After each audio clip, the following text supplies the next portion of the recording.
بسم اللہ الرحمن الرحیم۔ حضور اکرم صلی اللہ علیہ وآلہ وسلم نے ارشاد فرمایا، جو شخص یقین کے ساتھ یہ دعا صبح کے وقت پڑھ لے اور اسی دن اس کا انتقال ہو جائے تو جنت میں داخل ہوگا۔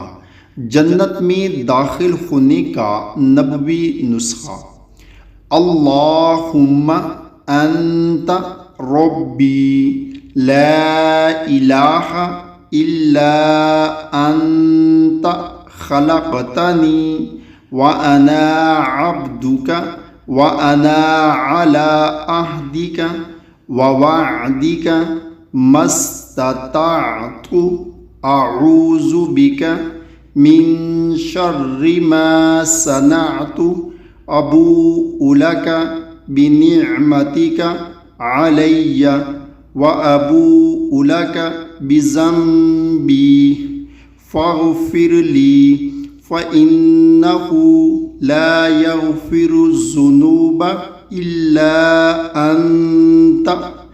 قبر میں نور چاہتے ہیں تو یہ دعا پڑھیں۔ جو شخص یہ چاہے کہ اس کی قبر میں نور ہو تو یہ دعا پڑھے: اللہم اجعل نورا فی قبری، اللہم اجعل نورا فی قبری۔ اے اللہ میری قبر میں نور پیدا فرما۔ اللہ تعالی ہم سب کو بھی اس پر عمل کرنے کی توفیق عطا فرمائے، آمین۔